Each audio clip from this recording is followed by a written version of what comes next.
Let's get that shit changed up.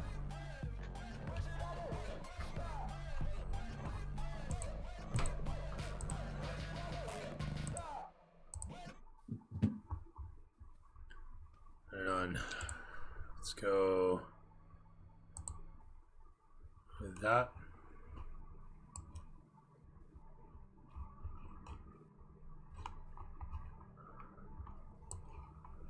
And can you guys hear that okay?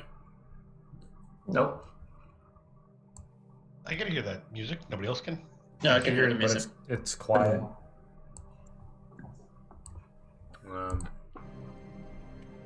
Now I'll just jump to a different track to see if it's too Alright, I can loud. hear it now.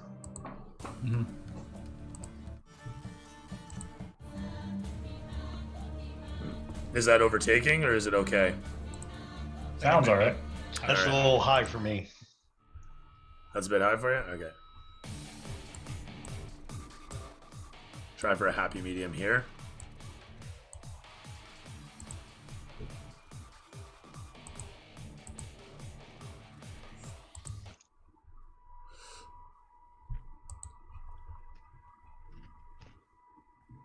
Alright. I think that's about all we need to mess around with. Cool. Music's good. Stream seems good.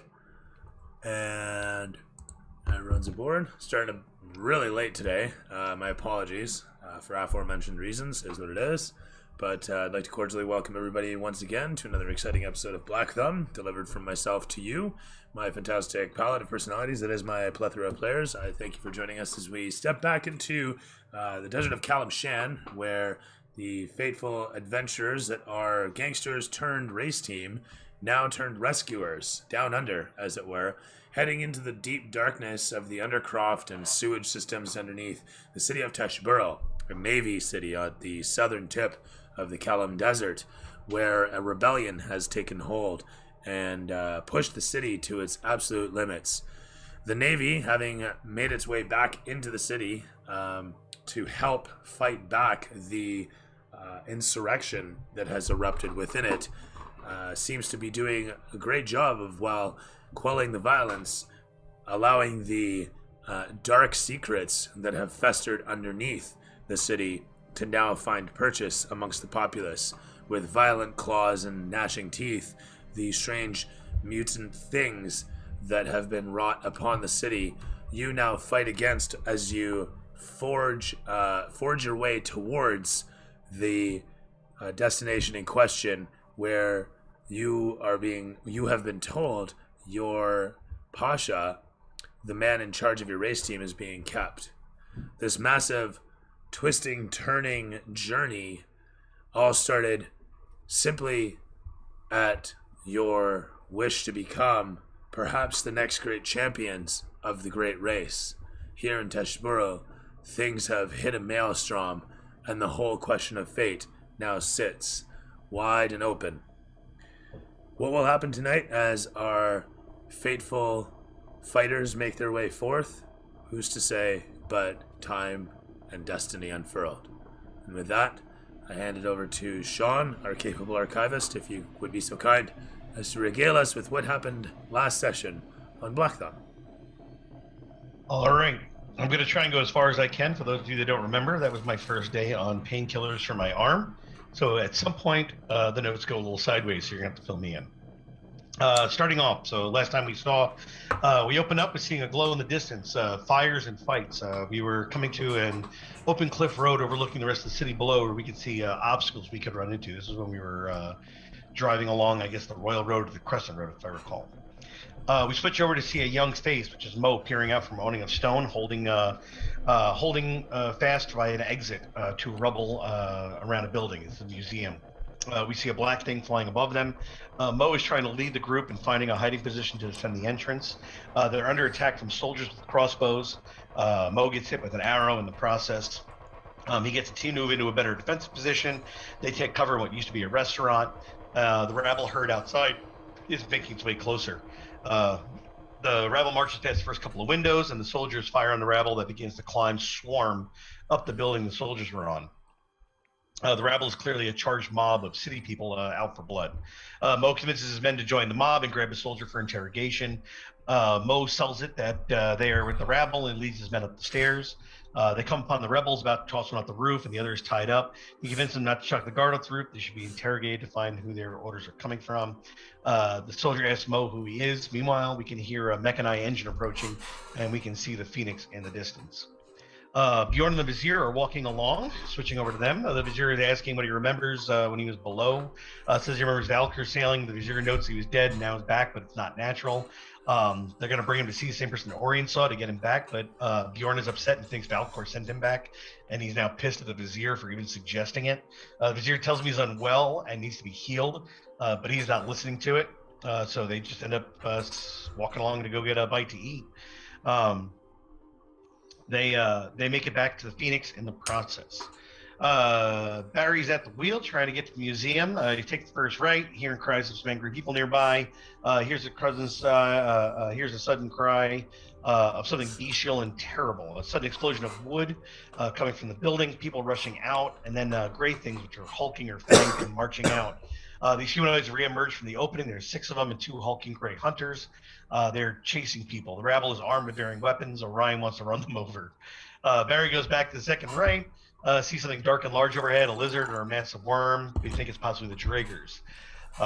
The worm landed somewhere nearby. There's a route alley to the left or a tunnel in front, and we take the alley.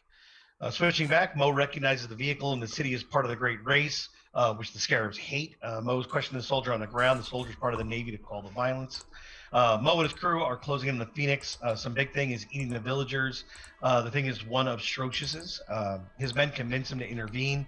The city folk are rushing to get rid of the a cycle shop. I think I can't see what they had there. Mo gets some papers from some of the town people, some drawings of the city, a map, circles 2 doorways on there, and then we hear explosions and destruction in the city. Back to the alley with the Phoenix explosion, some rubble ahead in the road, so we go forward anyway. It's a narrow alley. We continue on. We hear shots behind us and metal clanking off the Phoenix. Look behind, see a long way silhouette of figures behind cover. Barry is hit by a sniper round, but he drives us through. As we pass the rubble, we see a hulking figure aiming for us, a huge ballista. Orion gets hit for 31 points of damage across the head, despite being crouched down in the back seat of the vehicle, if we recall. Barry gets us out of there. We go forward. We're taking the right fork. Switch over to Mo. Mo and his crew and citizens are prepping their positions. Our vehicle is approaching. There's a single ballista firing down the vehicle. Orion gets hit again somehow, and Sorth heals him with a lick. Barry gets on the gas and gets through the alley. We see Red Stash fighters coming out of the museum with some gray hulking figures. Barry stays on the gas. Arrows are hailing down on us, and Barry's still holding on to control. For Mo's ambush, he sets up a fireball under the vehicle and pops it in the air, which lands back on its wheels. The Phoenix is hit for 29 damage. We all take 7. The car is loud and everyone knows we're here. The rebels are moving up behind us. Soldiers are firing at us across the chasm. Need to get across the chasm on a bridge to get to the museum. We see 3 main entryways into the building across the chasm. Sorth recommends we take the back roads to the other entrance. The soldiers disappear behind us and we turn to an alley. We come to a curving slope descending down to a lower level of the buildings are in the chasm. We see old tracks in the road, which are muddy and moist. Get to the tunnel with patches of light above. The bridges are above that. We keep going according to the map. We make it to a cobblestone tunnel with large metal globes that hang from the ceiling. Note an absence of bodies or damage down here. We hear a thunderous rumble and the cry of a worm overhead. There's screams and silence of the screams, and the worm takes off. The engine, though, is sounding a little funky. Bjorn takes the lead. Sorth follows them. They shut up the engine. We got to inspect the surrounding. We see a bunch of vines. Then I find a small hole about a ½ inch in diameter. And then I have missed notes. This is where things got a little squirrely on me. I jump back in, says we investigate a building. Orion would like to grab some health supplies. Sorth's helping Orion get ready. Mo's on a building rooftop. A gap by the main entryway, peering down into the darkness. Lieutenant says that they lost it, but it sounds like it's on the lower entryway. The side entry would come to the warehouse, the storage area, which links to the storage. Mo decides to go through the museum to find the vehicle. We're descending down through the museum, digging around. We find a gate. Sorth opens the door and the hinges creak, and we see the single face of a young man in the distance. So that's what I got, but I know it was very, very hazy. I'm trying to remember the part. I know you guys came to a tunnel underground and then enter. Sorry, you came to a doorway and got into the place through there. Down below. Yeah. Mm-hmm. Yeah, we had to leave the car. Yeah, I barely remember if we went anywhere inside. I thought you guys just went inside and that was the end of the session. Yeah, I think so. We fiddled around outside, and then when we got in, we ended. Right. Yeah. You found a little notch in a hole. A hole in the wall, and then parked the van found the hole, and then went through the door off to the one side. Sounds about right. Mm-hmm. Okay, cool. With that said, I believe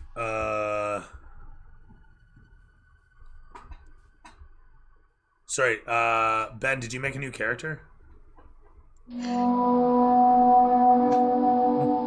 Dash! Am I gonna die? Sorry, did you already have a new character last session? Woot. Oh, did you fix your Discord?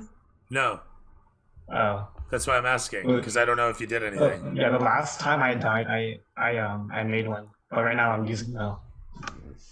Oh right, never mind. Your dude is fine. Yeah, never mind. Sorry, I forgot you're playing Mo still. And foreshadowing. I mean old Mo, I should say. Still, it's very temporal, You know, something might happen. Big man with 2 axes. So, you guys had a brief skirmish up top on the main street, and then you and your boys went off hunting after one of the hulking things, if I remember correctly. Yeah. No. I remember attacking the vehicle and then chasing them to the museum. The whole Right, thing? but you were you up. mean the mob? Okay, so the whole thing you mean was the the guy that was terrorizing the civilians? Yeah, the gray mutant things. Like yeah, he's dead. He died in like a second. From Okay, the mob. yeah. So aside from that, you guys had the encounter with the guard, and then you moved on from that. After you saw these guys and their bus drive by, you guys tried to ambush them and had to make your way towards the museum proper again, seeing that to be where their destination was. Your crew would be able to hear the echoes of the Gondian engine thundering away from down below in the bottom levels underneath where you guys are currently standing. I mean, approximately. You can hear that it's somewhere within, say 50, 100, 150 feet-ish, 200 feet, somewhere around here. Below you guys, though. So, from where you guys currently are situated was upon the rooftops overlooking the alleyway. Ahead from there in the streetway, you have it heading, I suppose, east and west as you're headed towards this museum that'll be north from where your position is. And as you head north along this perpendicular road, you can see on the other side of it there's a drop away to where down below in the darkness you can see the muck and the mud and a couple terraces jutting out from other structures on the way down. But effectively you can see from the edge of the building where you're situated over a street into the darkness of a sort of basement sewer area, and then beyond that gap that's probably about 50 feet wide and say 200 feet down, you can see the roads and yards of buildings, and then eventually more rooftops, if that makes sense. So you're situated on a building, there's a road, there's a cliffway of sorts, okay, darkness, oogie boogie, and then more land beyond. And there are bridges that make their way across. So you have causeways at semi-regular intervals along this big pit.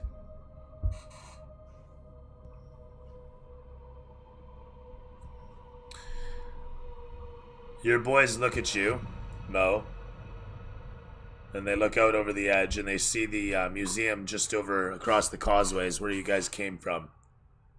You can hear the sudden putt-putt and termination as the Gondian engine as it seems to just suddenly die off.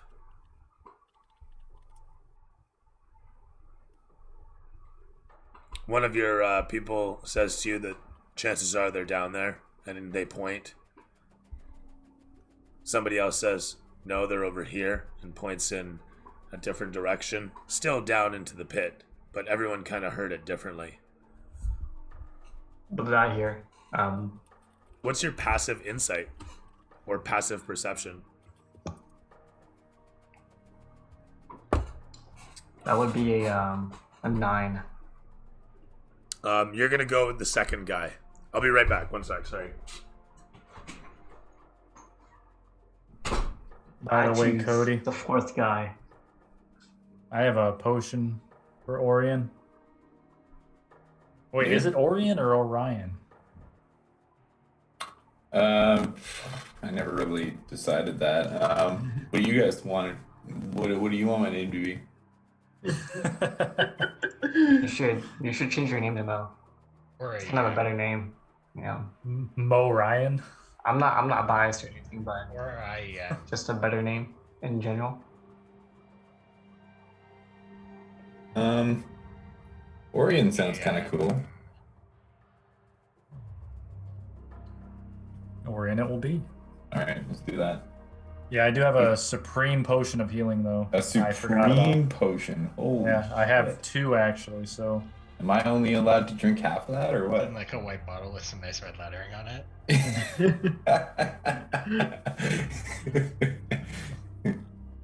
Very expensive, overpriced. Yeah, no doubt. You should just dilute it with like piss or something. And there's Mo. Like Yeah. like that one time back in the 20th century, bro, where like they used flux fuel, you know, like corn shit with wait, the 1920th century? the 20th century. I don't judge your English. Not a big thing there.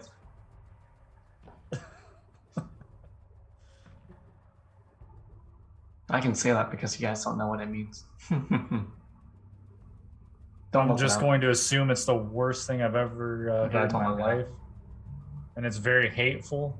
Google Translate said mean I mean, things about it. Yep. Assuming it was just Can you guys ask Delete to delete the bot?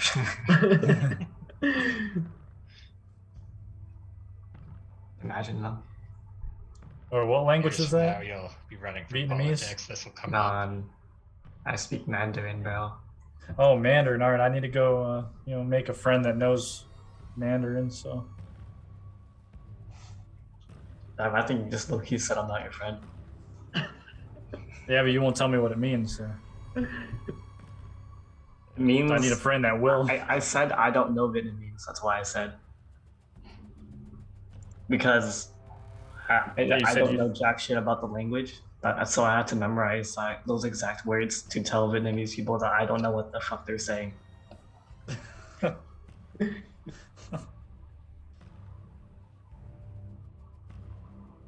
Okay, so that was Vietnamese, but you speak Mandarin. I'm getting more confused here. Yep. It's alright, bro. Me too. So it'd be like me saying no hablo español. Yeah. To say I don't speak I Spanish. know that. See, a mí me gusta hombre. You know what I said? No I know what you said. español. You I said like this. these nuts. Well, me gusta is I like it, or I approve, or I like, or I love. You Me love gusta. these nuts. That's pretty close. I said I like guys.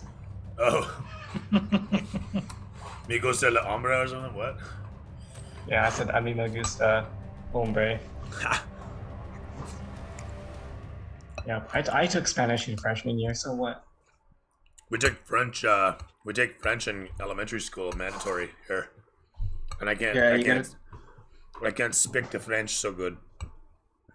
Doesn't really work forcing it down kids' throats. Who knew? Hey, Ben, how many characters did you lose so far?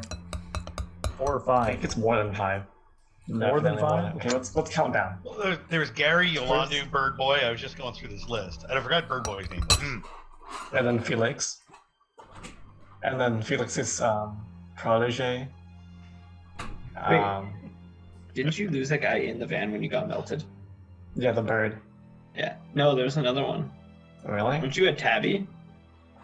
Or you're one Yeah. of those cat things? Yeah. Oh wait. Yeah, I do remember that actually. Yeah, you got melted in the van. The Tabaxi or something? Right? Yeah, that's it. Yeah, I died when we were trying to get during the race when we were trying to get away from those insects. No, I think it was when we were trying to save the pirate, or trying to rob the pirate people, and then we ended up saving them, and then the dragon melted you. Yeah. Oh, wasn't there one that died before we even met him? Like there was a side episode introducing him, and he died like in the first 3 minutes. Yeah, it was Felix. Felix, He that's it, yeah. he got 3 natural ones in a row, and then he blew up. I felt bad for that one. It was funny though.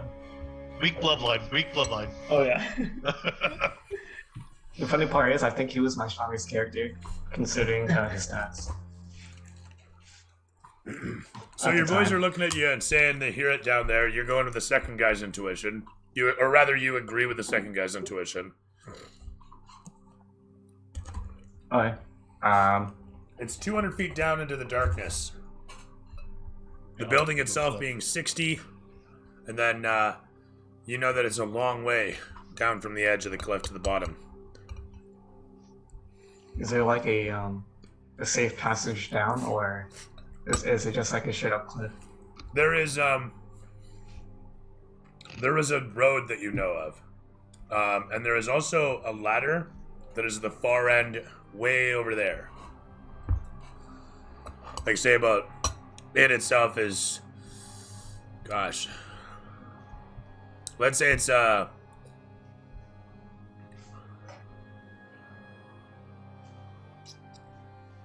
to imagine how big this place is.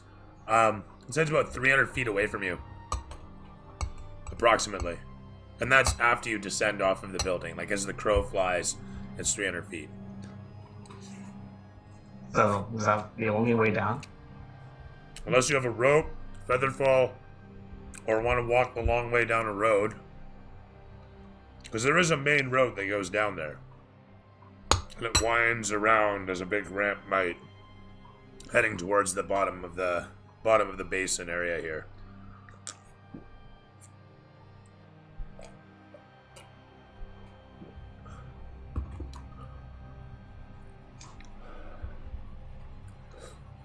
Now, if there's one thing that you do know from briefings, is that this area, this sewer area, is known to flood with water from the ocean as the tide comes in. You're not sure when that's due to occur, but you're pretty sure it's not now. Alright. Then me and my people are going to head on over to the ladder. There's a short montage of you guys making your way through the destruction of the city surrounding you. You guys descending down the building and then crossing into the main street. Do you guys do so with some stealth in mind, guerrilla warfare style, picking between various bits of cover, or do you just march down the center drag? Approximately how long ago did we know that they came in here? Who? Bjorn, Sorth, Laz, and Ryan and Barium.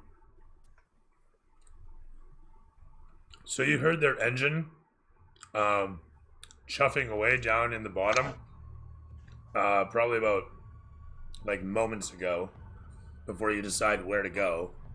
And it's going to take you probably, I'll say, 5 minutes to march up towards where the ladder is. another 5 minutes ish to descend the ladder. For all of your dudes to descend the ladder, and then for you guys to make your way towards the sewer entrance of the museum. It's probably another 30 seconds. Not long, but point being. Well, I don't think they can see me up here, so I don't need to sneak. No, they won't be able to see you. But Yeah, so. they're not the only ones in the city. Oh yeah, you're right. Just saying. Yeah, but the rest of those guys are just small fry. You know, it's not like I'll get one shot or anything. Anyway. He said I'm with gonna no walk straight irony up. in his voice. Very good.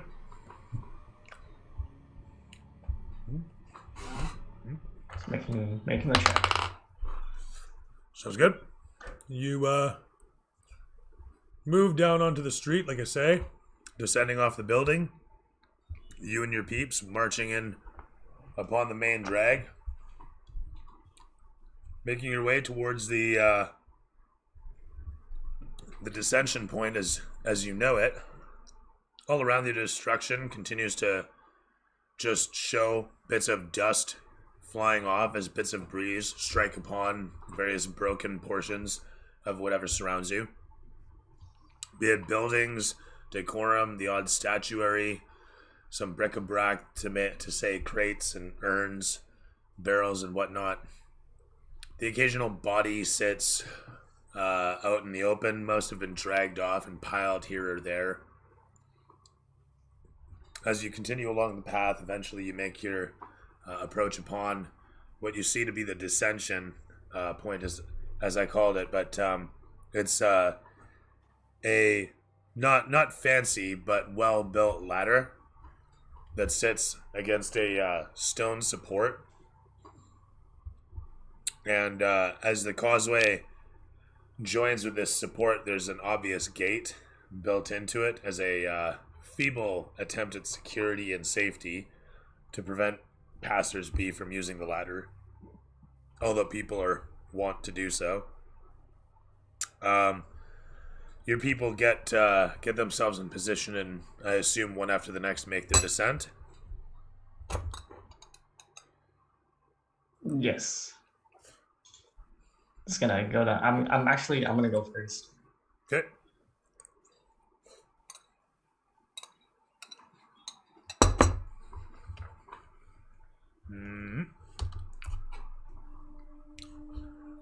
You and your people descend down the ladder, the metallic rungs clanging with each boot step.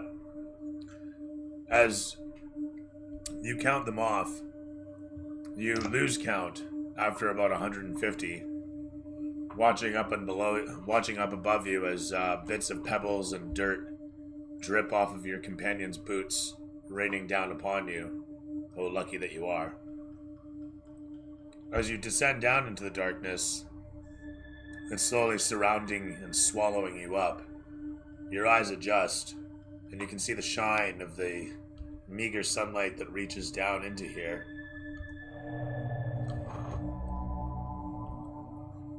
You can see a door nestled a distance away from where the ladder descends down, but you realize that the ladder comes to an abrupt end. You're not quite sure what to make of it, but there seems to be at least 20-foot drop from the end of the ladder to the ground below. 20 feet, huh? Okay. How about I'm gonna command my men to do a maneuver where basically we become the ladder. Where I'm gonna hang on to the guy above me's legs, and then he's gonna hang on the other guy, and so on, and then we're gonna lower ourselves down. And then we probably won't make it all the way, but it'll allow me to drop down without any injuries, and they'll probably break their legs, but it'll be fine. Some of you may die, but that's a risk I'm willing to take. The barrel of monkeys maneuver. Yeah, and this is why I went first. Well, you want to go last, wouldn't you? Yeah. What if they fall on you? I would move out the way. And We're not even gonna have to fight Mo. He's gonna fight himself. We're just gonna come across this like pile of corpses on our way out. We're gonna use it to climb up the wall. It's like a convenient ramp.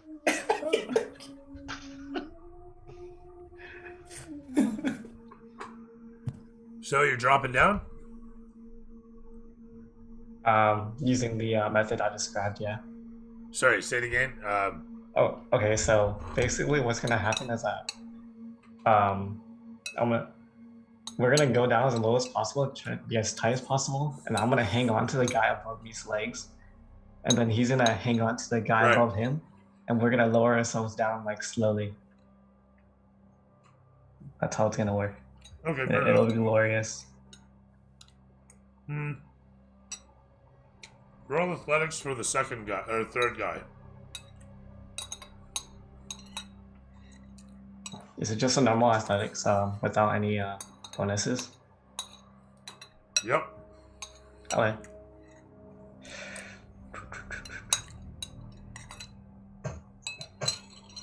We'll say he's proficient just as you are. And he's Oh. about as physically fit as you are. Okay. Well, it's the same, so just a simple natural one. You got a nat one. Yeah. Okay. Yes. Alright. So the Curse second, continues. the Don't- guy, Don't kill him. Just make him grab the guy's penis as he's trying to descend first. Like, just we can't keep having him die that quick. Not my fault, bro. Not my fault. I love how everyone just presumes I'm gonna final destination your ass for like a single one. Like this was some sort of really bad drawn out montage. Okay, so I'm just imagining if this was, in video and you had to do a montage of how many characters somebody had lost. So as luck would have it, the fellow goes to grab a hold of the next person. The third guy up goes to grab a hold of the next person, and one of his hands slips. And so with the drag upon, his other hand doesn't, but it grabs a hold of a ladder rung. So he pendulums, pulls his arm out of its socket, and gets kind of whipped into the ground. You end up landing, because you're so low to the ground, without issue.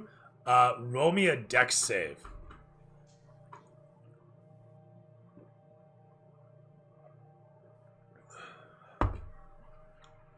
Seven. Terrific. You get booted in the head slightly, taking all of 3 bludgeoning damage from a boot. Or a sandaled toenail, actually. Just... Ah! The Middle East is a brutal place. All for infection. You have gonorrhea. It has nothing to do with the toenail. You've actually always had it, I don't know. So, that said, you take 3 damage as you watch the guy above you fall down, and he's gonna roll shit as well. So he takes a tumble. He lands on his arm, which does 4 points of damage as it slaps him in the face, punching himself with the Earth's gravity. And finally, the last guy, he, like I said, gets pendulum or just fucking wham, whipped right into the ground for 9 points of fucking in-your-face ow damage.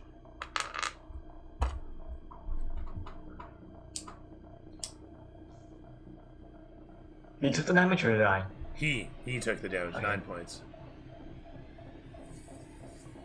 He spits out a tooth, swears in Kalashite, and tries to regain his pride, but there's no fucking way. He's dribbling blood and unable to keep his jaw closed because it's like quickly puffing up and it's now numb from the pain. Poor fuck. Meanwhile, the other guy's kind of rubbing his head and trying to see out of the eye that landed in the dirt. And yourself, you're doing okay. You know, a little bit of a knock on the head, but that's about it. Did the scarabs provide me any medical supplies? Or I mean, any you got a medicines medical. for that matter? You have a med kit, but it's really, you know, for medication and medicine and the odd poultice to numb the pain. You know, some dirt to rub into it, so to speak. As usual, you can't provide any hit points for anybody here without magical means. I could fireball them. True, that would also fix the problem. Possibly introduce new Onwards ones. for our adventure. I'm not one to judge, but you know, I'm always impressed with players' ingenuity. Sorry, what did you say? I'm always impressed by player ingenuity. But at the moment, your boy is standing in the darkness, the muck-filled darkness of this strange place. The guy with the eyes that got damaged, can he see anything?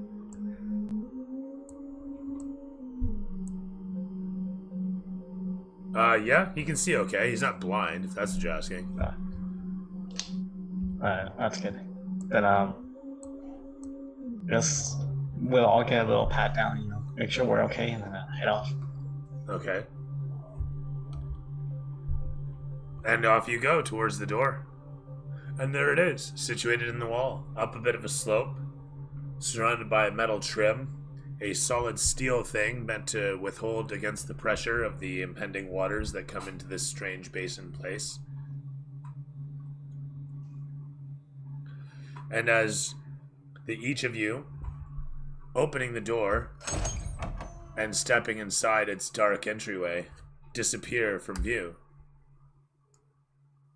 we crossfade from there to show somewhere else in the darkness of this place our intrepid would-be rescuers. So, as it is, you guys enter upon this strange place. Coming into the dark hallways of this space beyond that solid metal door, your feet clop against hard stone. The walls here are smooth to the touch, and you can see the glistening of metal supports here and there, amidst a little bit of flickering torchlight at the far end of the chamber. There's another door situated ahead of you, and a lever in the wall.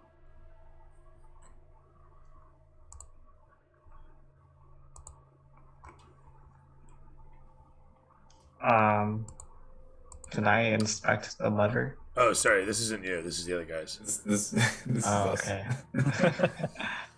Who went in first last time? I assume me. Yeah, I think, yeah. Okay.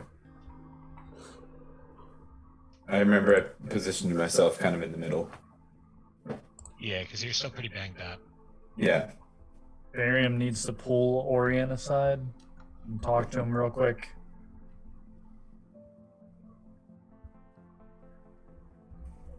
Talk to me. Is that what you say? Orion, Okay. Orion, I have a potion for you. Are you sure, Barry? It could be used for you.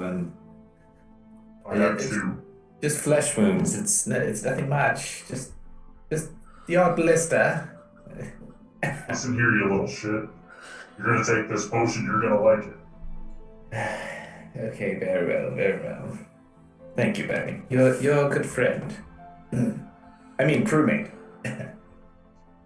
Oh, you almost slipped up there. Yeah. Yes. Yeah. Don't let it get towards the others. You know.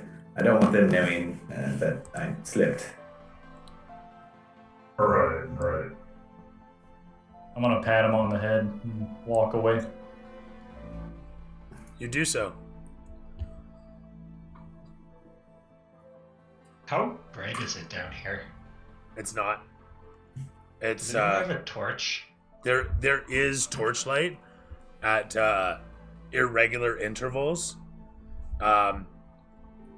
Bjorn takes a moment to observe them, wondering about this as you might, and I think you've got a passive perception of 14 or 16. 17. 17 now. Okay, fantastic. With that, you easily note that there's a small, you would say, disc-shaped handle at the bottom of the torch. The ones that are on are making a sort of noise, and the ones that are not on make no noise. But they don't make a sort of burning noise like a standard torch. And as you look upon them, you note that they're not a wooden torch with a wrapping of cloth that one would ignite as a fuse. These are metal torch holders inside of sconces purposefully built. Okay. How much gaps between the torches? Like, can we see okay from one to the next, or are we looking for something? The initial hallway is surprisingly long, as it seems to thrust forth about 50 feet before bending at about 45 degrees. Still fairly nondescript with its smooth stone walls and metal support structure, but of course, as I said, it comes to an abrupt solid steel panel door with a lever on one side.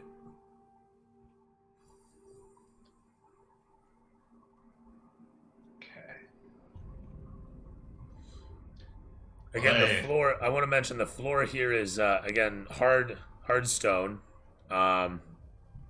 It's smoothed, and the ceiling is also simple smooth stone.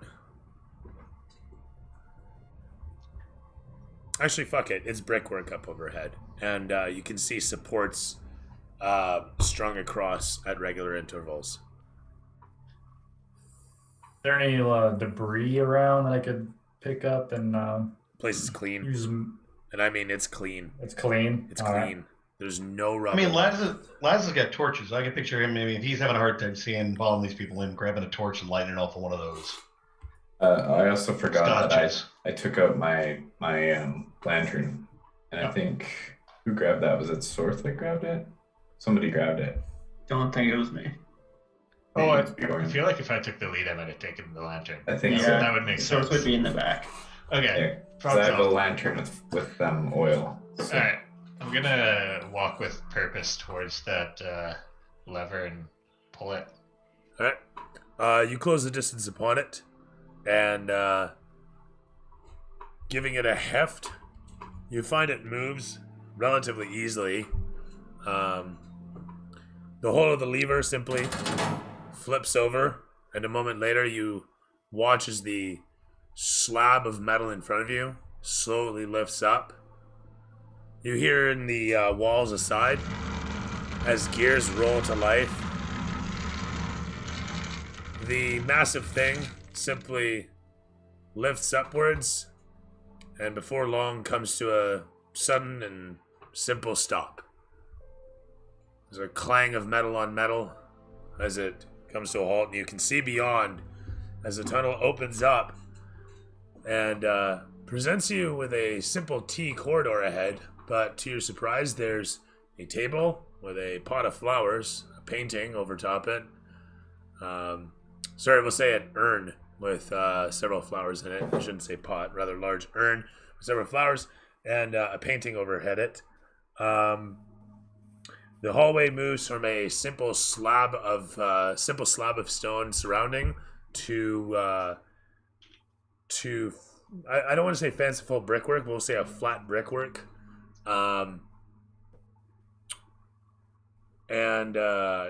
the bricks in this case are an orange, a bright orange that is illuminated by the same sort of torches built into the T-shaped hallway just up ahead. We'll say, moreover, there's 2 sconces, one on either side. As I said, there's the portraiture up ahead. You can see that it's illuminated by torches that are on the inside walls of the hallway ahead of you.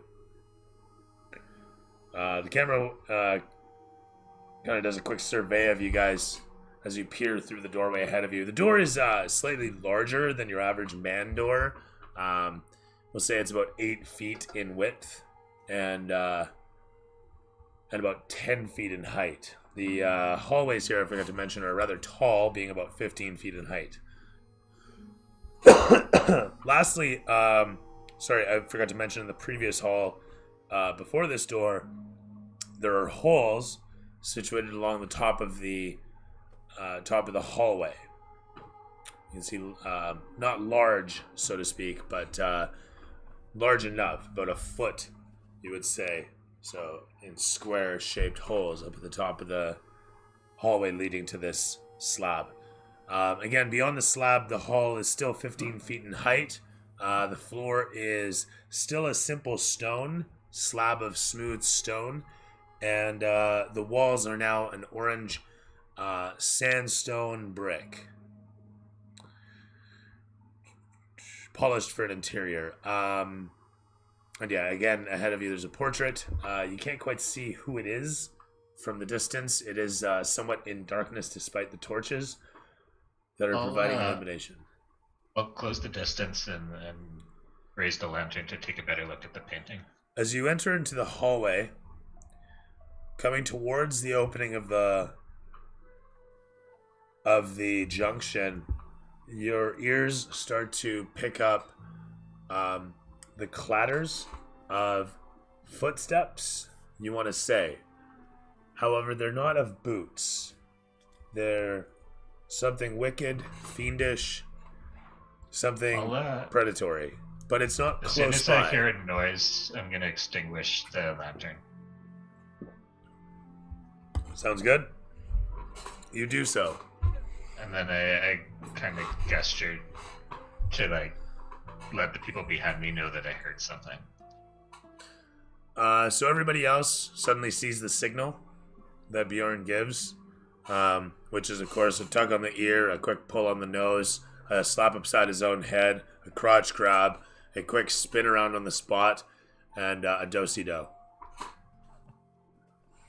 I'll crouch down against one of the walls in the darkness and pop that superior potion. Okay. Ryan, I think you should Supreme potion. Sneak ahead and take a peek. Sorry. Laz will extinguish his torch and try and find a spot in between, one of those gaps in the lighting. He isn't really hiding anywhere, but you said there was irregular distances where the lights were. Oh, yeah. Okay. So, the darkest spot that will hide a Goliath. That's easily found. To everybody's surprise, the darkness contrasting against the light of the torches in this space is remarkable. And yeah, in short, Laz has no issues just finding a spot between the cones of light that are being emitted from the sconces and vanishing against the wall as if he were but a fly. And as you disappear away, what is it there? The rest of you guys, sorry, as it were. You've doused your torch and you're moving into the hallway. As you come upon the portraiture, you can see the portrait of a individual you recognize, and citing upon the name, you read it to say the mayor's name, and says the mayor underneath, along with a quick few blurbs about donations that were made the previous year, and the commemorative painting that they are placing in the museum on his behalf. From the darkness, could I whisper to Bjorn? What did you see? What did you hear? I didn't catch anything. I heard footsteps. There's, So, there's anybody something with coming this way. anybody with a passive perception of 15 or better can hear said footsteps. Can we gauge where they're coming from? You can make an active perception check to discover that. Yeah, I am actually. It's funny. The contrast doesn't really let you see my eyes. I am Darth Dungeon Master. Wow. Bjorn, perhaps I should sneak on 22. ahead. 22? I So your ears are one thing, but you manage to smell easily upon the air that over towards the right-hand side, there's clearly more than you would like to encounter. Or maybe you want to run into something exciting, fun, huntable. I don't know. Depends. I just work here. I'm gonna gesture like a little as well as I can whistle to Orion and point him in the direction of the right side. Okay, so there's going to be like a brief montage where you rediscover the fact that you have no lips. At which point, I'm assuming you kind of hiss at your friend. Is there any like pebbles or rocks around me that I can just kind of like? There's literally zero rubble. Actually, I'll say that you idly scrape at the bricks just instinctually and manage to break off a chunk of the sandstone easily enough in your grasp. Holding it aloft, it nearly crumbles in your hand, but I'm assuming you pitch it. Yeah, I'm gonna toss it towards Orion. Like a boulder of pocket sand, this thing flies forth, exploding in midair. What the fuck? I'm just gonna clunk. Wait, that's left. You couldn't have just told me? What the fuck, Saul?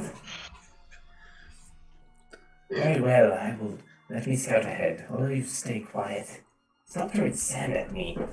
So I just want to say that when you did throw the sand, it passes by full frame in front of where Laz is standing, like this dark statue, and it just kind of glistens through the air as like bits of it break off this boulder. So there's a scene in there. I just wanted to insert that. We should change up the music really soon here. So I'll roll a stealth and try and sneak over there as best I can without being detected. Let's have that clatter. 20. Not an at 20. That's 20. fair. Like a ghost fart, you waft over towards.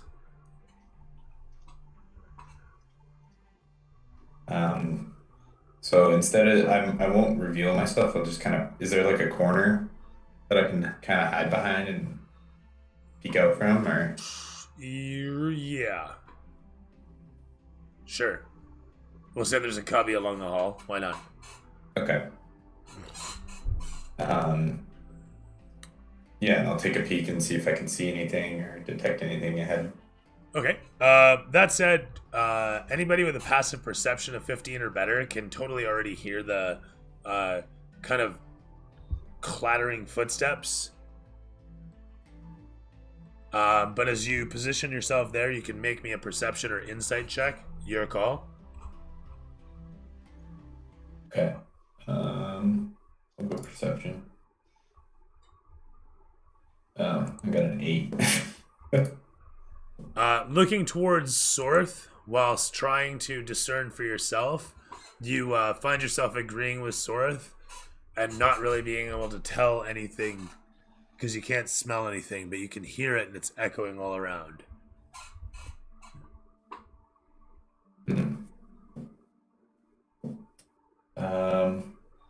Does it sound close to me or still kind of off in the distance a little bit? It doesn't sound close to you guys at all. Okay, I'll turn around to my companions. I think it's quite a ways down this tunnel. Shall we take the other path or look for another way?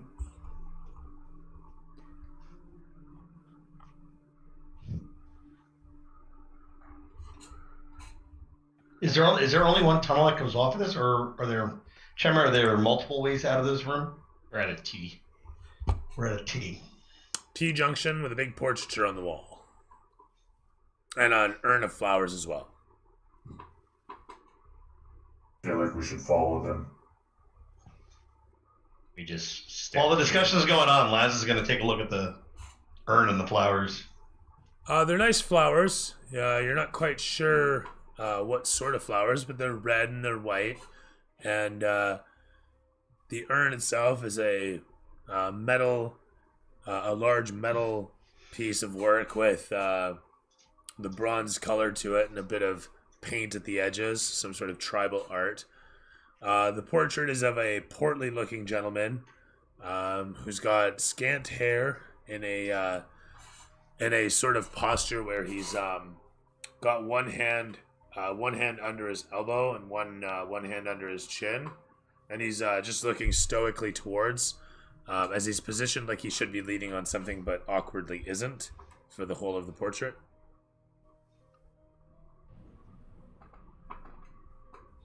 Can I actively investigate if I have time while these guys are deciding which way we're going, just to see, moving the urn, checking stuff out, pick it up, look inside. Yeah, sure. Take the flowers Just, out.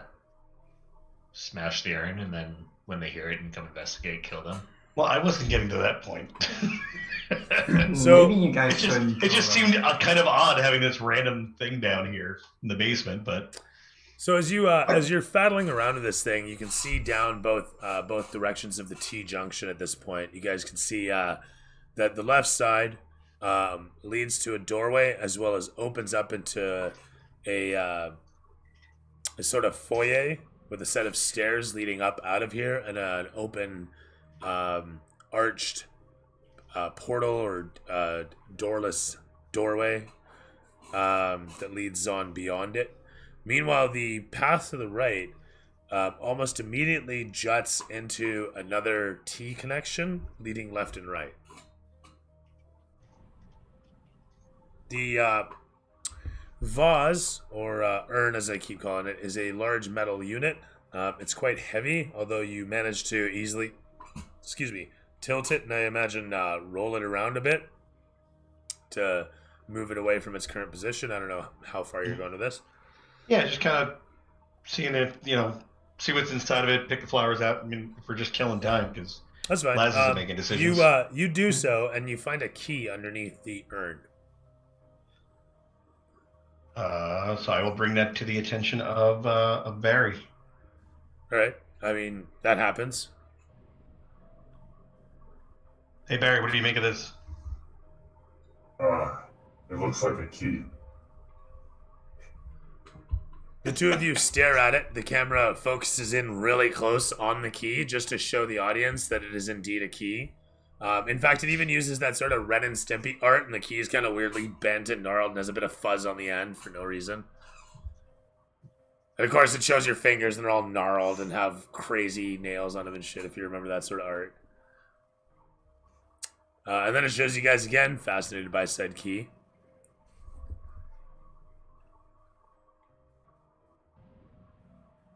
Well, must be to something down here. Which way are we going? The eyes of the portrait look at you for a response.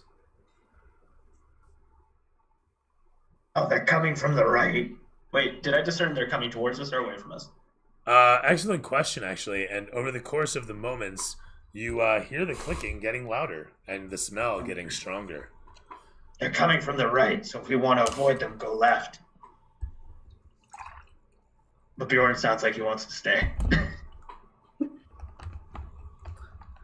I'm tempted to just ambush them when they get to the T. Maybe the key works in that door, right? There's a doorway off to the left as well as the staircase, right? There was a door as well as the staircase leading to a doorway, right? Yes. If I remember the description. So yeah, leftwards, there's a door at the end of the hall, and you can see like it opens up into a room, and you can see a stairway, and you can see there's an arched doorway under the stairs. Or sorry, parallel to the stairs.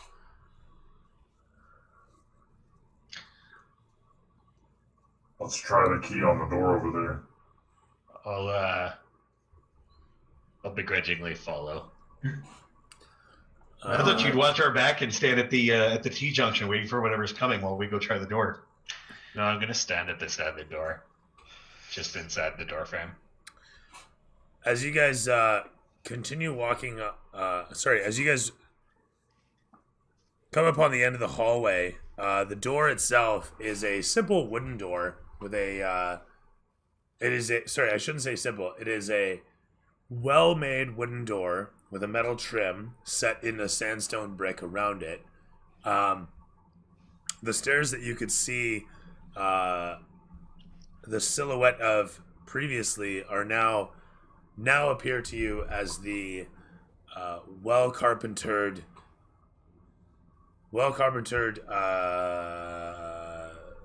oh my goodness, L-shaped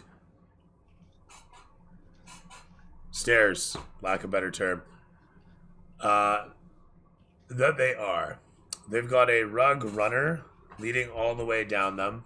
You can see an area rug in the foyer that sorry, not an area rug, but a massive running area rug that leads from the foyer area into the arched portal area and beyond. The arched portal slowly curls its way around to the right, and you can see a placard hanging overhead that says in Kalashite, Mysterious Wonders. And the foyer itself has a few 6-foot crates set against the right-hand wall. But there's several statues all around the place, mostly disheveled at this point. Not necessarily broken, but knocked over, moved to the side, shoved all into one corner. And you can see obvious scrapes in the simple, smooth stone floor here, where people have, without care, simply done as they need to make space. You see a few bodies listlessly hanging about. How long they've been there for, you're not sure. But as you look down through the arched entryway and the arched tunnel, you can see the few corpses at this point, bloodstains smeared about, entrails here and there.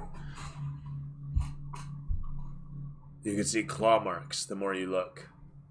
As you stare into the tunnel, the few flickering torches begin to illuminate more and more terrible things as your eyes adjust and focus, suddenly learning what to look for. We got something coming from the right side of the T junction. We just walked into this room, and there's a staircase going up, and we didn't have to use the key to get through the door. And there's a archway, So and you down haven't. this I just want to archway. mention. Sorry, there's no keyhole in the door. All right. And the door does have a handle, but there's no keyhole upon it. Or you know what? Sorry, back that truck up. There is a keyhole, but it's too large from what you can tell. All right. Was the door open? I mean, I'm assuming it did. We got into the room.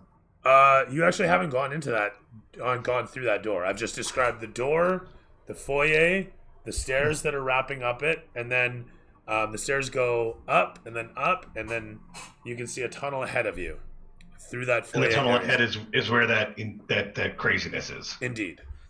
Got it. Now, So we got things going up behind us, a hallway of horrors, a staircase, and a door. Mm-hmm. And I want to also mention that, again, the sconces throughout the place are intermittently ignited. So some have their torches on, but many of them do not.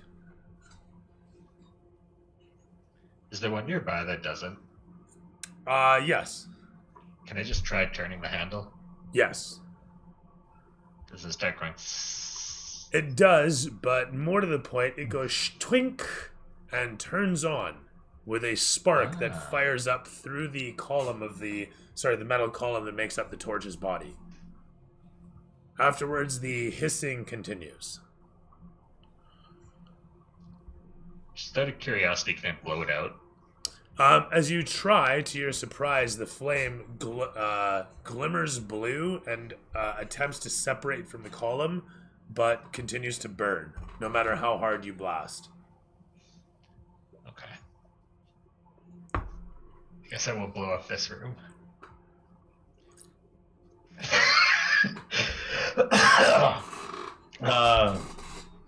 Well, if Laz observed that, I could see him starting to turn on, because they're going to probably be a head height for him, turning him on as he passes them. But is that door unlocked?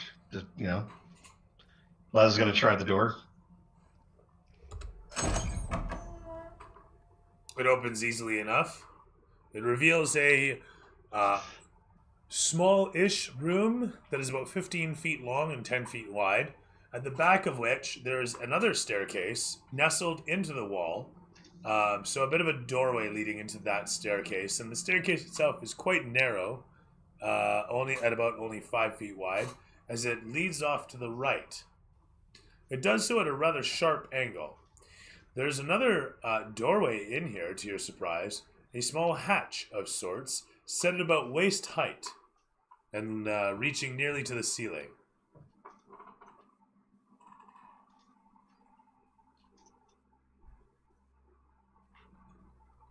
Is everybody else still back in the other room then? I mean, you're really just standing at the doorway of this chamber that you opened the door to. Are there torches for me to?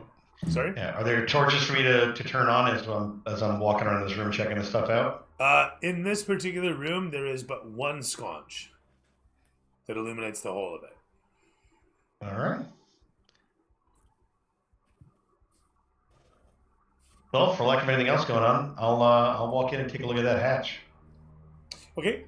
Coming upon it, it looks like it slides upwards. It's got a simple handle in the bottom of the slat, in the bottom of a slab of wood. It's got a bit of ornate metal trim around.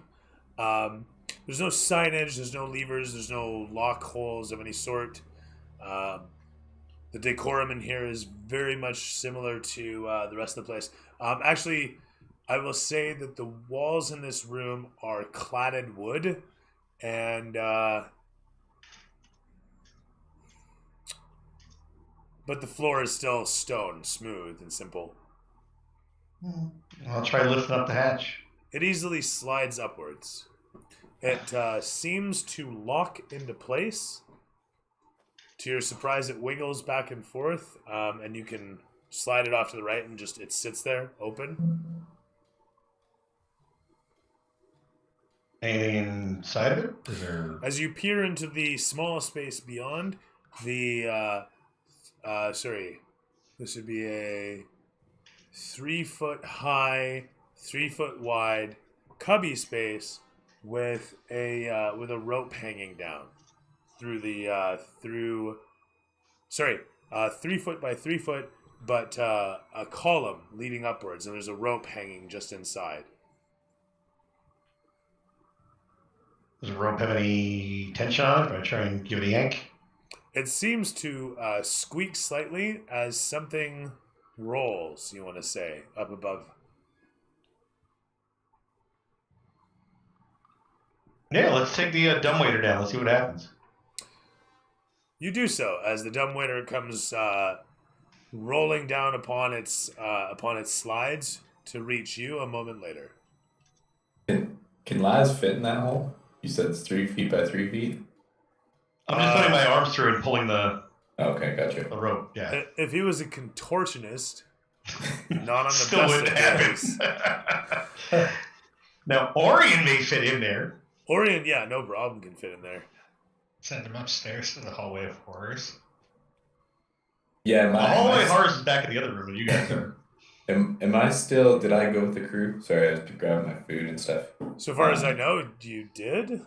Okay, yeah, I probably would have gone with them. We're all kind of in the foyer. I think Laz has gone into the downstairs hall on his own.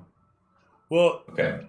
You guys went down left from the T-junction, the initial T-junction, yes? Yeah, which led us to the foyer with the stairs up and the... Correct, yeah. So, effectively, you guys are all relatively together, Laz being that little room just off to the side. Not down the hallway of horrors. Yeah, you're not down the hallway of horrors, the mystery hall or whatever the hell it was, the mysterious mysteries of the sands or whatever the hell I titled it. I'm gonna ask Bjorn if he hears anything because he has such great ears down the hall. I'm gonna kind of position myself by the doorway leading back the way we came in and listen for the footsteps. Okay. As you peer back towards the doorway, you guys hear a little bit of noise from up the stairs above you. As Bjorn focuses himself to ascertain where the clicking, clattering sound of whatever might be behind you, you all can hear a bit of noise from what you imagine is somebody laughing from just above. So as Bjorn focuses in towards, it seems like whatever it is still coming closer, but it's still a distance away. Somewhere. But not far. This door frame doesn't happen to have a door in it, does it? Sorry, are we talking about the arched one? Yeah. No, the arched from the T hallway. So you hit the first T junction with the portrait and you went left. And we went through an archway, and I'm curious if that archway had a door. And so no, that archway is an open tunnel. Okay. And at its apex, it's going to be 15 feet and curls around down to 10 feet. Within the, as I said, statuary shoved off to one side, crates, bric-a-brac, broken crates and whatnot here and there. You can see bodies, entrails, and oddly enough, tools strewn about inside the space. Hammers, pickaxes, that sort of thing. Harry, where did Laz go? Anybody see Laz? He's through that door, and I'll point to the one below the stairs. Do you hear anything down the hallway? Sounds like they're still coming. I'll stay and meet them here. I'll go towards the room that Bjorn pointed to, and to warn Laz that we hear someone coming. Okay, sounds good.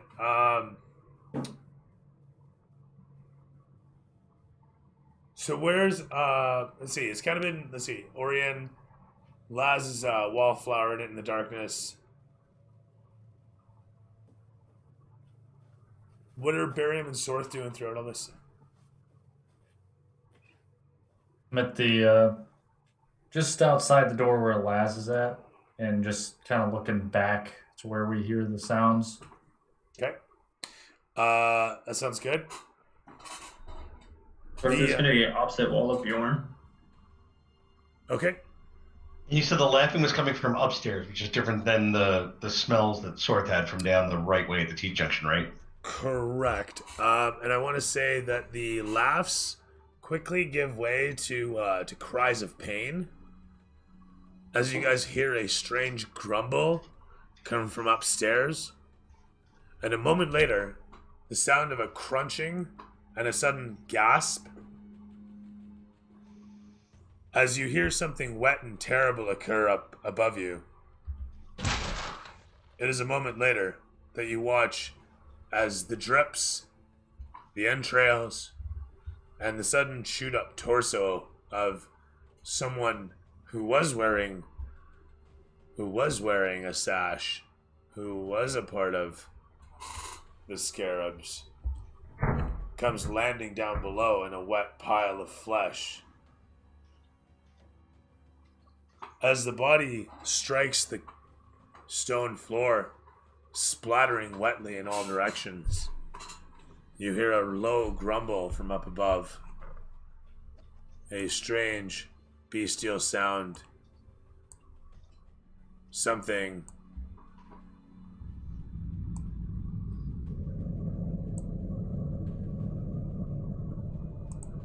You're not quite sure what it is.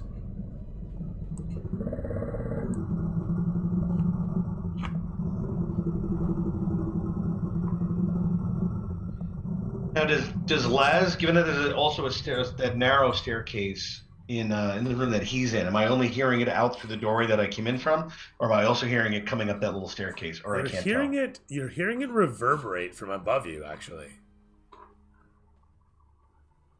through the floor. Source checking to see if it's a stomach.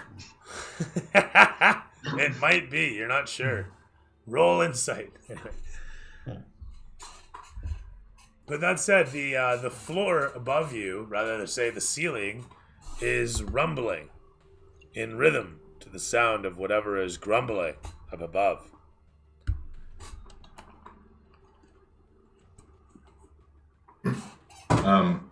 Do I hear this as well during that room? You all can hear the grumbling, and if you're in the room, you easily can hear the floor above you rattling. Okay. Do I see Laz as I enter, or is he still kind of hidden in the shadows? Oh no, I'm not in the shadows anymore. I was in this little room with my arms inside the dumbwaiter. When the dumbwaiter came down, was there anything in it? You know, like a raccoon, sorry. a I totally forgot. I am so sorry, dude. When it comes down, there is actually a full spread meal situated upon it. It's cold, but it looks like it's relatively fresh. Like, to say same day, just forgotten.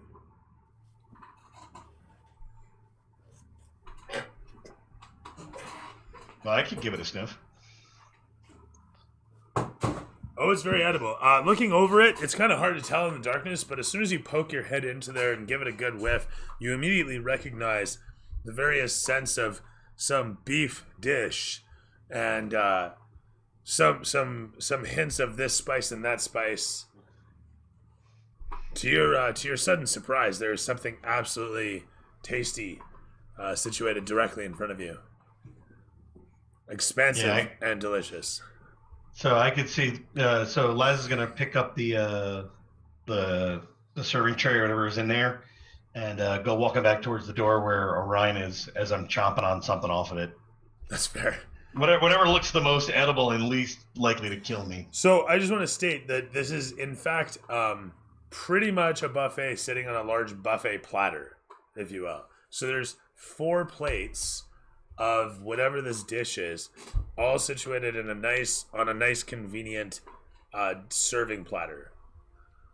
So invariably, grab one of the plates and walk out. Yeah. You could grab one of the plates, or you could grab the whole serving platter, and that's it. Like, walk off with that too. I was just gonna grab one then and walk over to that I can hold easily in my hand and go tell Orion, like, hey, there's some grub here. With that said, the dumbwaiter being open with the meal sitting there quickly fills the space with the unmistakable scent of a well-cooked meal.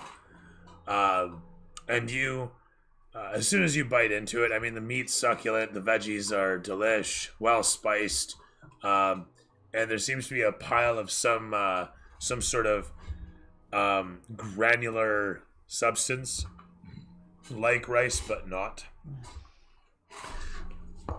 That all said, it's good eating as you make your way back in towards the crew. And, you're just listening to the grumbling of some creature above you. I'm gonna... Laz is going to walk out with a mouthful of food and be like, maybe he's hungry. And just go, like, by the way, there's stairs here, too. And just kind of walk back into the room looking for a second plate. Source is going to point at the half-eaten body and be like, he just ate. I also wanted to mention, the little chamber, aside from the dumbwaiter, it also has a pair of simple wooden chairs. I keep saying simple. Somewhat plain, but well-built and robust-looking chairs. There is a pair of small crates here. They're wooden, and hinged, wooden with hinged lids. And there's a handled box that is about, we'll say, 3 feet wide and a foot tall and about a foot deep. And Laz will investigate those as he's munching. So there's a quick montage of you opening up a toolbox, and then looking inside the crates, you find one of them has a bunch of boots, and the other one has a mix of breeches and tunics. Simple, drab leather protective gear for working. Yeah. Laz, perhaps you could send me up quietly on this food device. Okay. So we'll take the tray out of the dumbwaiter, put it over by the chairs if there's a little table or anything else, or on one of those crates. It clatters slightly as you put it down. Yeah. You know, Laz is gonna put the sandwich in his mouth for a half a second and kind of, doing those like poke my head back to the thing, like, "Hey Barry, you know what's going on in here?" And then just kind of help fold Orion into the dumbwaiter and start cranking. Sounds good. I'm Yeah. gonna just cast Death Ward on myself and draw my painfully cold sword. You do so, giving yourself a quick hoit. You glow slightly as the death ward takes effect, a blue substance of energy washing off your palm into your own chest. And as you, with a glowing blue palm quickly fading, grab a hold of this cold sword, it pushes against your willpower. Your soul seems to ignite slightly, or is it being quelled and quashed? You're not quite sure. But you feel a little bit dizzy at the moment, and it passes by a second later. But holding the sword in your hand, you feel the incredible pain of the cold striking upon that hand after a moment of holding it. You do your best to push it away, and for the moment, manage to. The sword glows black in your hand, dripping a bit of smoke now and again. The dark wafts of strange black inkiness wafting through the air seem to have a weight to themselves as they river down to the ground and spread away to dissipate a moment later. And with that, the camera pans against the lot of you guys as you guys We're gonna have to hear make a choice here. you guys hear some footsteps up above as something begins to move about heavily. It is obviously very big. As I get inside, I'll make sure I tell Laz to lift me quietly as possible, and if anything sounds bad, to drop me or bring me back down immediately. Okay. Be careful. We have to see what we're dealing with. This is the only way. Now I want to state that you are being run up the dumbwaiter, yeah?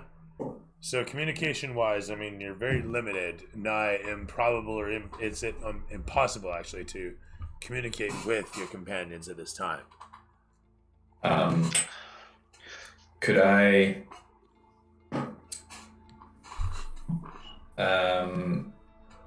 is it so can I see below me at all?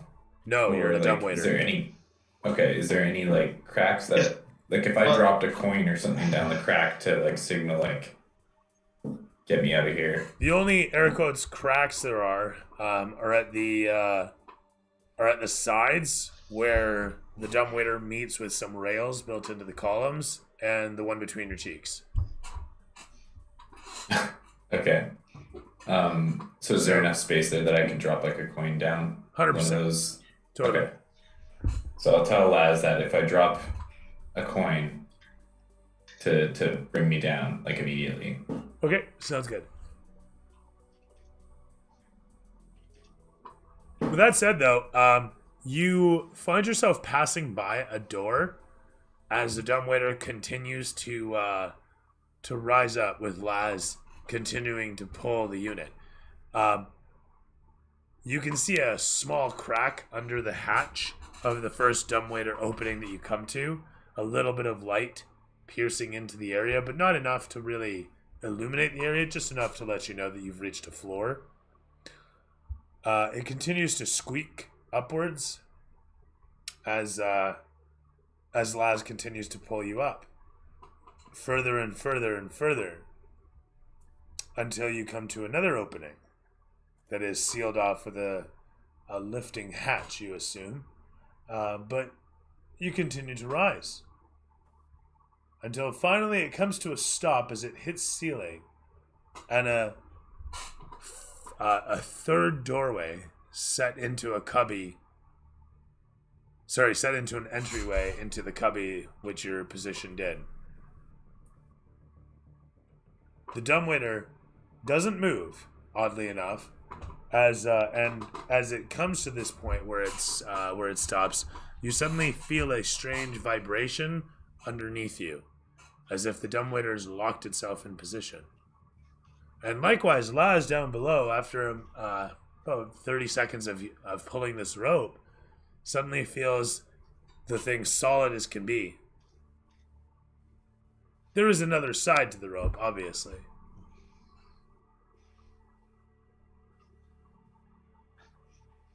Well, I mean, if I pulled him up to the top and it stopped moving, before I just kind of hands off the rope, I'm going to see if I start to let go, as long as this thing doesn't plummet straight down. Fair enough. And it does not.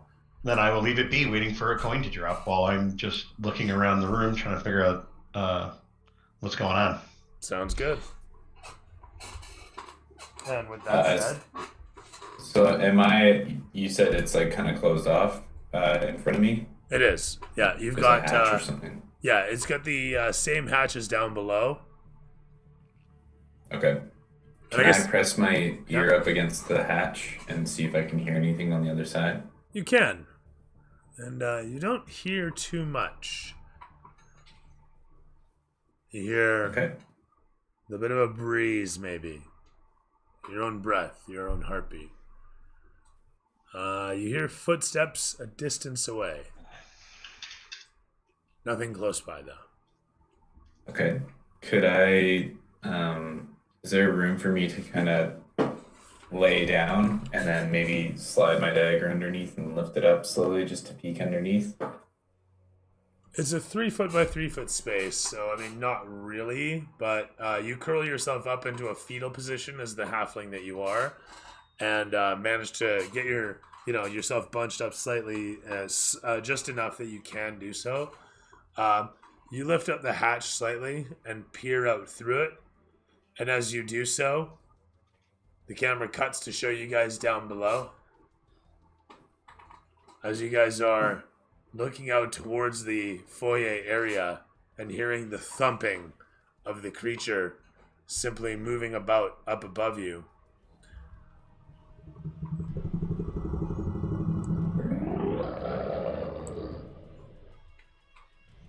Now, is Orion hearing that below him now?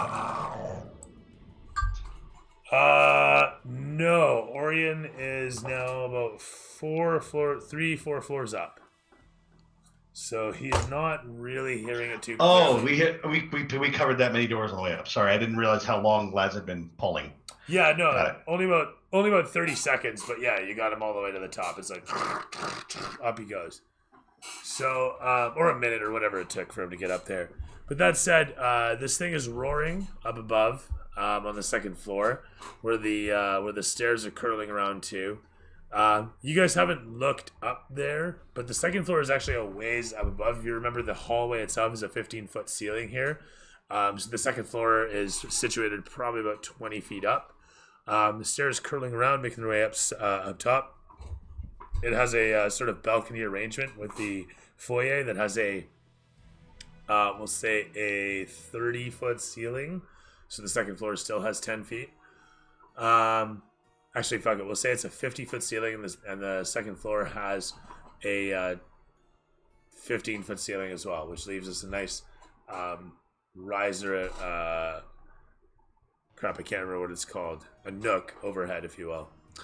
The thumping continues for a moment, but then there's a sudden shadow as you hear the sound of a whoosh, and a massive lumbering form suddenly lands with a sudden and incredible crash on the stone smooth floor below. As it strikes down upon the ground with a very loud stomping noise, no, that is really not it either. But in any event, as it lands down below and then looks over towards you all, and then a moment later lets out a fearsome guttural rip of a half burp roar, bits of gore splatter off its massive fangs as you regard this thing. It looks similar to the previous mutants in its hulking gray body, lumbering about like a gorilla. It is. I want you to imagine the tank from Left 4 Dead. That's it. I just want you to imagine the tank from Left 4 Dead. Maybe a much bigger maw than the tank, but that's about it. And as it regards upon you, hulking around on its massive arms, the camera cuts from you guys. Cuts from that thing to show each of your faces, and then show Laz with food dripping off of his, and then cuts to show Mo making his way towards the first open slab doorway. And then it cuts to black. Credits will roll, and we'll try to get in more of a session next session.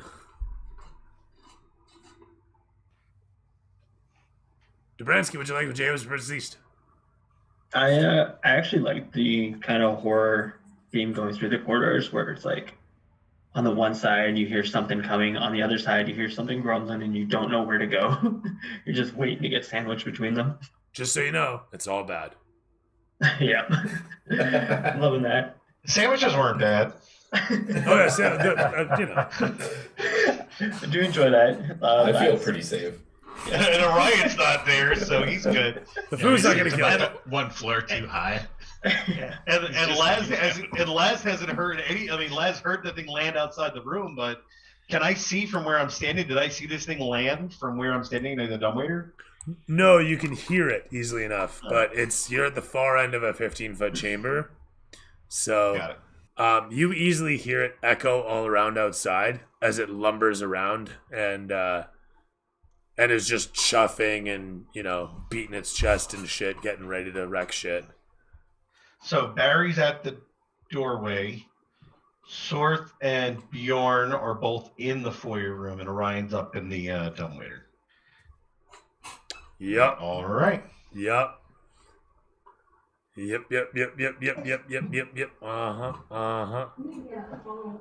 As you were saying, Dobransky?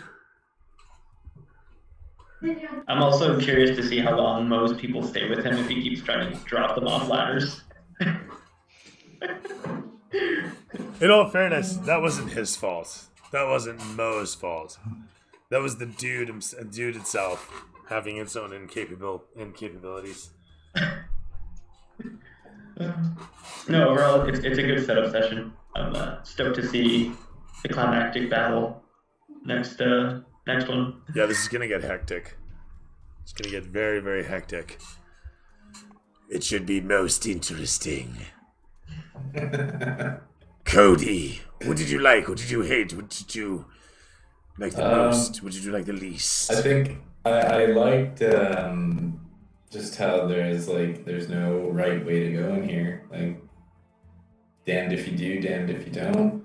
And there's like a million paths, and I don't know if they all lead to the same place, but there's something in our way in each of them. So, I really like the mystery about all this, and the setting.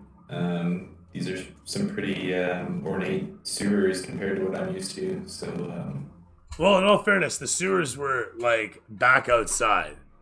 You've gone beyond right, the yeah, I guess sewer. we passed through. Yeah, Right, yeah, yeah. yeah. It's, So it's just on sewer level, right? to get meta These for are- a moment, yeah, it's on sewer level. You guys passed in through a place called the Basin, and that's Okay. like adjacent to the docks and all that. So, like I said, I mentioned earlier, is where the tide rushes in, and so it's all built up Yeah. high, right? So the museum has an access point here, but as you remember, it's the solid metal door. Then you've got, of course, the water lock on it, on the inside of it. And the holes that you saw at the top of that first hallway are actually drain holes in case somebody leaves the door open. Okay. It'll just flood and drain out. That makes sense. And then, what else was there? Yeah, that was about it. And then you had the lever with the water lock. And then once you got past the water lock, you were in the museum proper again. Right, yeah. And so that's it. There's nothing I really disliked. I'm really intrigued to see, well, one, what happens in that battle, but I'm really intrigued to see how Orion's gonna get out of this situation, especially if Laz is called to battle. And We all sent Orion up a floor too high. I think it's like 4 floors. Yeah, Yeah, he's way on up the there. fourth, right? Well, Laz isn't all that smart, so he's... I mean, to be Well, fair, no one threw a penny down, so I just kept pulling. I don't fucking there was know. not twice to slow down to stop. Right. I mean, well, I guess I should have asked the question, like whether or not there were like knots on this thing to indicate like you've pulled to a floor, or there was any kind of a detente that was like, all right, click, you hit here, click, you hit there, but it's Laz. He probably wouldn't have felt it anyway. He just pulled right past it. If you would have asked that, Dooley would have been like, yeah, there's a bell every time you go to the floor. It rings. Yeah. Who's here?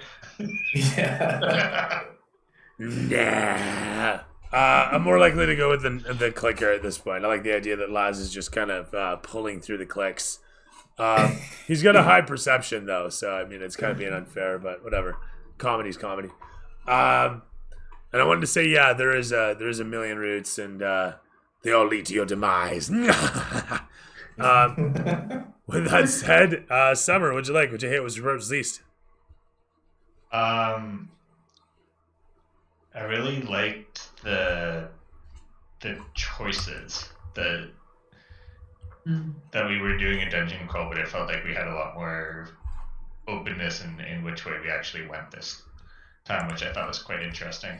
That we got to kind of choose to try and avoid the one group, and that put us in conflict with this big monster. And then there was a place we probably could have just hidden from most of it, and instead we didn't. And then I'm curious to see how it all pays off. Fair enough. I also drew a good map of it while we were going, so. Right on. Fair. So yeah, you have a T-junction to your right, and then, of course, the foyer and everything, like I said, to the left. So you guys are currently in the left. Right on. Rickard. What did you like? What did you hate, Rick? And what was your favorite part? What did you like the least? I liked that we were kind of in like a dungeon scenario. And it's kind of like the first time we ever were. Based on the campaign, we were always like in a race in the desert, but this almost was kind of spooky a little bit. Especially with a giant monster that we have no idea what the hell it is. It's the tank from Left 4 Dead. The tank. But Barium can't see that. No, this is true. But he can hear it. And I also enjoy the fact that Mo is more or less hunting us now. Or Yes, at least he in is. the area, Yes, he is. So we have a lot of threats coming our way, which makes it all exciting. I think that's pretty cool so far. I like the build-up. Yeah. I mean, could you imagine if we were just a standard race team? No skill. Well, I'm gonna be honest. I don't know if I speak for everyone, but I can hardly fucking wait to get back to that. Me too. with that said, Benny, would you hit with birds least? I liked the whole mood to this entire operation where it was very trepidatious and like the horror theme got me on the seat of my very small chair. It I felt like it. I felt like you guys would probably win the monster fight, but it'll hurt you a lot. And like I'm playing Apex, I guess I'll just third party you afterwards.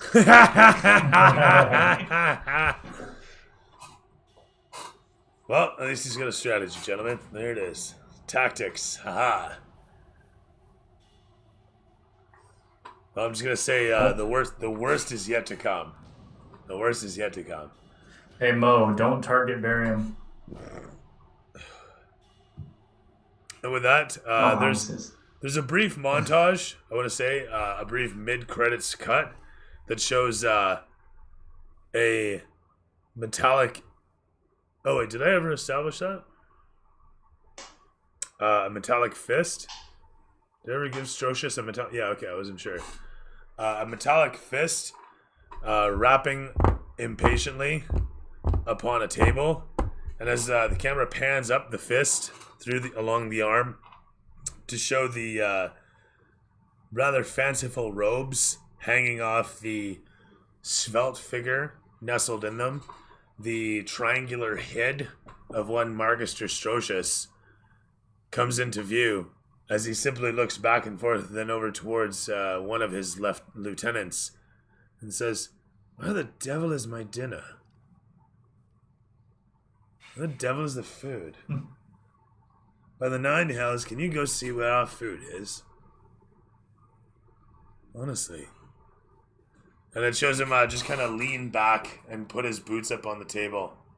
The camera pans slightly to the right side. It shows a 4-post bed, neatly made. It shows a stuffy of a small tiger upon it. It continues to pan along, showing a couple stacks of books on the desk, and then crossfades from there back to the credits. I'm hungry, damn it. And Sean, what'd you like? What'd you hate? What's your verbs least? I think I agree with everybody else on this. It's wide open. They all seem like bad choices and bad ideas.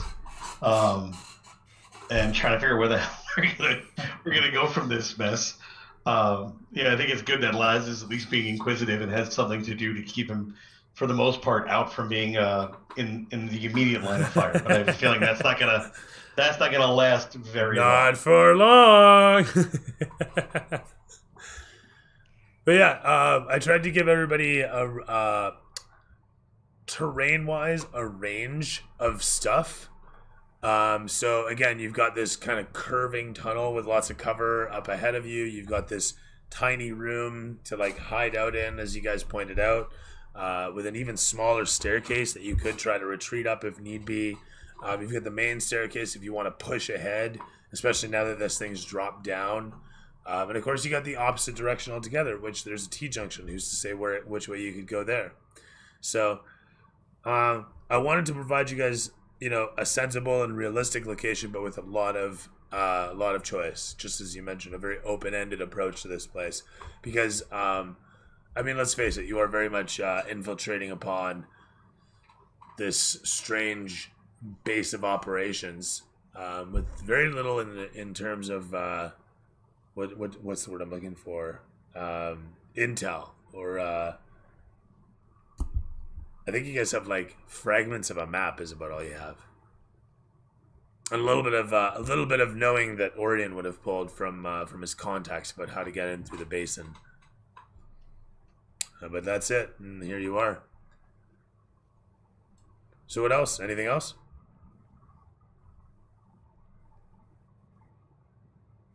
It's sorry, I was actually looking for an image from it just thought of Dr. Claw from Inspector Gadget. Oh, right. When you were taking that, like the guy just slamming on the table looking for his food. I was looking for that too. No, it's I will say it's great to be back and see everybody. I feel like even though it hasn't been that long, it feels like it's been a long time. So it's really cool to see this kind of playing out and where the hell we're going with it, and just what fresh hell we're in for when the three choices were the big thing, the big ugly thing upstairs, the hallway of horrors, or the slapping feet coming down the other side. It really weren't good choices. So I think I counted as a lucky day to get lunch. Fair enough.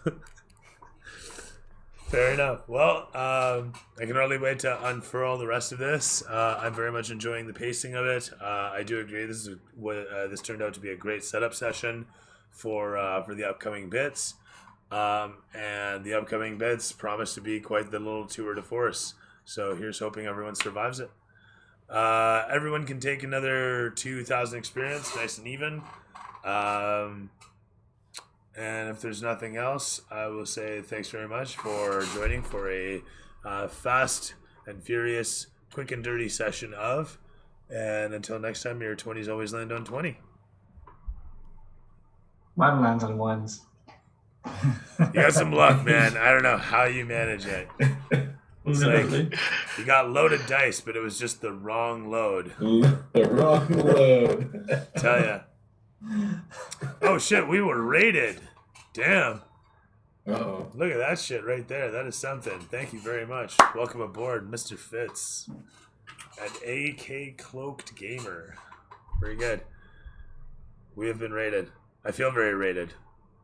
But like not in a terrible sort of rapey way. In like a pleasant, hi, how you doing sort of way. Like coming over for tea, but aggressively. Anyway. It's been a pleasure, all. Until next time, as I say, keep fit, have fun, that sort of thing.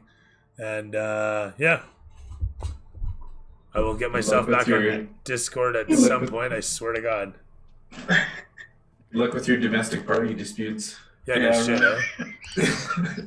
It's okay, I got cameras now, so, I'll make sure to televise record that shit so we can watch it? Honestly, yeah. If nothing else, World Star Hip Hop, baby! It's all fun and games until the next video. He posts as the nail technician warming up and just covering the cameras slowly. Oh my gosh. Slowly covering. Then we never hear from Julie again. Honestly. In the meantime, though, let's hope that you guys don't lose a DM. And with that, I will see you next session. Good night.